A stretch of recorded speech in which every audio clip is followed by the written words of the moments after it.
अस्सलाम वालेकुम dear students, आप देख रहे हैं सैयद अली एकेडमी। और आज की इस वीडियो के अंदर हम गैसेस एक्सचेंज इन एनिमल्स का जिक्र करने वाले हैं। तो ये जो है हमारा तीसरा लेक्चर होने वाला है गैसेस एक्सचेंज के चैप्टर से, जो कि क्लास 10th बायोलॉजी की बुक में मौजूद है। तो आइए आज की इस वीडियो को शुरू करते हैं। तो जैसे कि सबसे पहले इस पैराग्राफ के अंदर मौजूद इंट्रोडक्शन का जिक्र करें। जैसा कि पहले हम बता चुके हैं प्लांट्स के हवाले से कि वो किस तरह से स्टोमेटा के जरिए से अपनी गैसेस को चेंज कर रहे थे, गैसेस को एक्सचेंज कर रहे थे।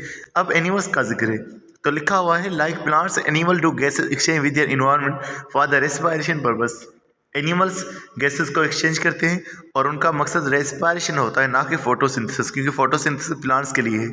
उसके अलावा in order to obtain energy from food they take in oxygen and give out carbon dioxide. अब उन्हें फूड से एनर्जी चाहिए तो लाजमी उन्हें ऑक्सीजन चाहिए और कार्बन डाइऑक्साइड निकालनी पड़ेगी, क्योंकि फूड से एनर्जी तभी हासिल होगी जब फूड टूटता है और फूड को तोड़ने के लिए ऑक्सीजन चाहिए होती है। तो यही प्रोसेस रेस्पिरेशन कहलाता है। और जब फूड टूटेगा तो कार्बन डाइऑक्साइड बनेगी, तो कार्बन डाइऑक्साइड को गिव आउट यानी कि कार्बन डाइऑक्साइड को निकालना होता है। So the process of gas exchange is ultimately link with the respiration. तो गैसेस एक्सचेंज रेस्पिरेशन से लिंक्ड है, क्योंकि गैसेस आएंगी और गैसेस जाएंगी, तो बीच में जो प्रोसेस होगा वो हो जाएगा रेस्पिरेशन का। आगे हम मजीद पढ़ें तो यहाँ एक टॉपिक का जिक्र है, वो है respiratory medium. The respiratory medium for aquatic animals is water. जो पानी में रहने वाले जानदार हैं उनके लिए जो रेस्पिरेटरी मीडियम है वो वाटर है।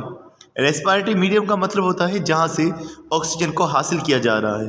तो aquatic एनिमल्स पानी से ऑक्सीजन को हासिल कर रहे हैं, तो उनके लिए जो इन्वायरमेंट है उनके लिए जो रेस्पिरेटरी मीडियम है वो वाटर हो गया। Where is for terrestrial animals is air. और ज़मीन पर रहने वाले एनिमल्स के लिए जो है वो हवा जो है वो उनका रेस्पिरेटरी मीडियम है। The amount of molecular oxygen present in the air is about 21%, while in water it is about 5%।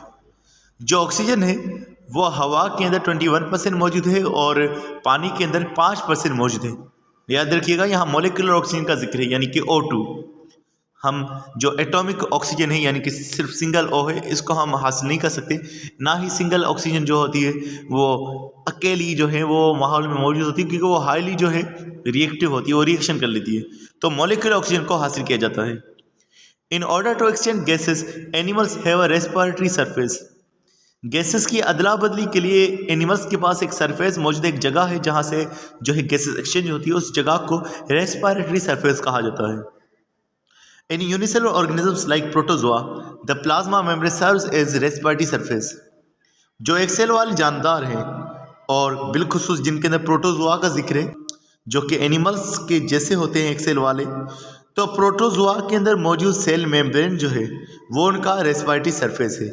याद रखिएगा रेस्पिरेटरी सरफेस उस जगह को कहा जा रहा है जहाँ से गैसेस की जो है दाखिला हो रहा है बॉडी के सेल्स के अंदर, और जहाँ से गैसेस जो है वो बॉडी के सेल से निकल रहे हैं।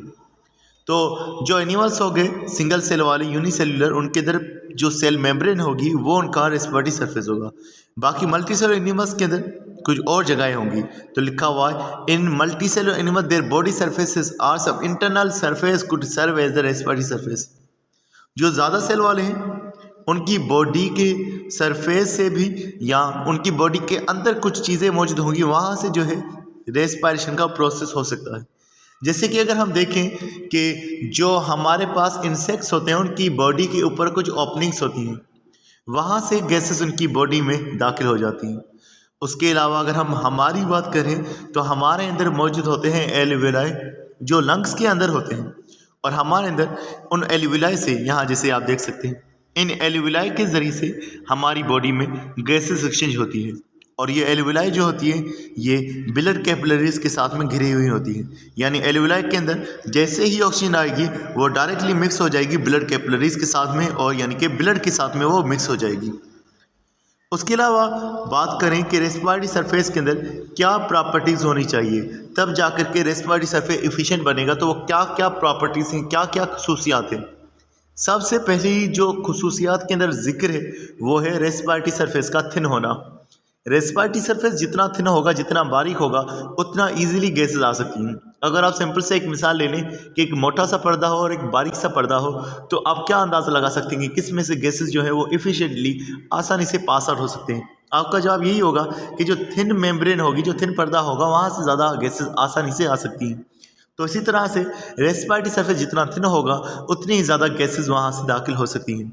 उसके अलावा रेस्पिरेटरी सरफेस जो है, दूसरी प्रॉपर्टी रेस्पिरेटरी सरफेस का वेट होना है। रेस्पिरेटरी सरफेस जितना गीला होगा, जितना वेट होगा, उतना ही कम उसके फटने के चांसेस होंगे, क्योंकि वो ल्यूब्रिकेंट वहाँ पर मौजूद होगा जो उसको फ्रिक्शन से रोकेगा।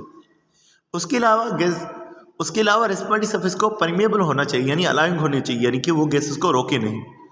उसके अलावा large in relation to the volume of the body, यानी कि जो बॉडी है उसके वॉल्यूम के हिसाब से रेस्पिरेटरी सरफेस को ज़्यादा होना चाहिए, ताकि ज़्यादा अमाउंट में गैसेस जो है वो इनटेक की जाए।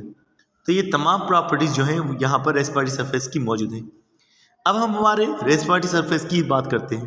तो लिखा हुआ है proportion of the respiratory surface, it must be sufficiently large enough to exchange gases for all the cells of the body.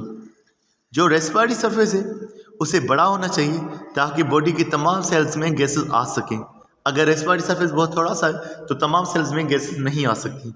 तो लिखा हुआ है फॉर एग्जांपल, मिसाल के तौर पर, the total surface area of respiratory surface in human is about 20 times to the size of the body. जैसे कि हमारी बॉडी के अंदर जो रेस्पिरेटरी सरफेस है वो हमारी बॉडी से 20 गुना बड़ा है। अब ये बात थोड़ी समझने वाली है कि हमारी बॉडी से भी बड़ा हमारा रेस्पिरेटरी सरफेस कैसे हो सकता है। तो देखिए, हमारी बॉडी के अंदर माइक्रोस्कोपिक स्ट्रक्चर्स हैं जिनको एल्विलाई कहा जा रहा है। अगर उनकी मेम्ब्रेन्स को खोला जाएगा तो वो इतनी ज़्यादा हो जाएंगी कि वो हमारी बॉडी से 20 गुना बड़ी हो जाएंगी। तो हमारी बॉडी के अंदर इतने ज़्यादा स्ट्रक्चर्स होते हैं जो कि कंडेंस होते हैं, जो मिक्स हुए स्ट्रक्चर्स होते हैं। अगर उनको वैसे देखा जाएगा तो वो बहुत बड़े हो जाते हैं। जैसे स्मॉल इंटेस्टाइन का बात करें तो वो जो है वो 20 फीट तक बड़ी हो सकती है। ब्लड कैपिलरीज हमारे अंदर, ब्लड वेसल्स इतनी ज़्यादा है कि वो दुनिया की 2 चक्कर लगा सकती हैं। तो इस तरह से हमारे मटीरियल्स बहुत ज़्यादा है, लेकिन वो कंडेंस होकर के जुड़े हुए हमारे पास मौजूद हैं।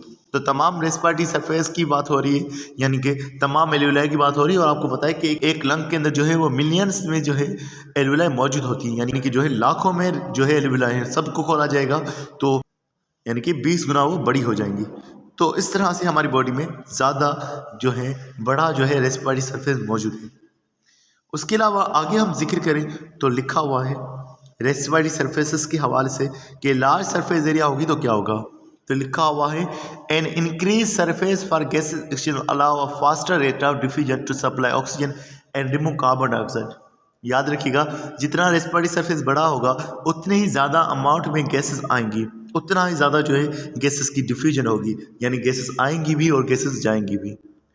It is also necessary to compensate for the small surface area to the volume relation of the animal body. अब यहाँ पर ये ज़रूरी भी होता है कि सेल्स जो होते हैं वो छोटे साइज़ के होते हैं। अब छोटे साइज़ की होने की वजह से उनमें जो मेम्ब्रेन का स्ट्रक्चर है वो ज़्यादा बड़ा हो जाता है, और ज़्यादा बड़ा होने की वजह से उनकी जो अमाउंट है वॉल्यूम का वो भी इंक्रीज़ हो जाता है। तो ज़्यादा अमाउंट में ज़्यादा सेल्स के होने की वजह से ज़्यादा वॉल्यूम बढ़ जाएगा, और ज़्यादा वॉल्यूम बढ़ जाने की वजह से उनके अंदर जो रेस्पिरेटरी सरफेस जो है वो भी इनका इंक्रीज़ हो जाएगा।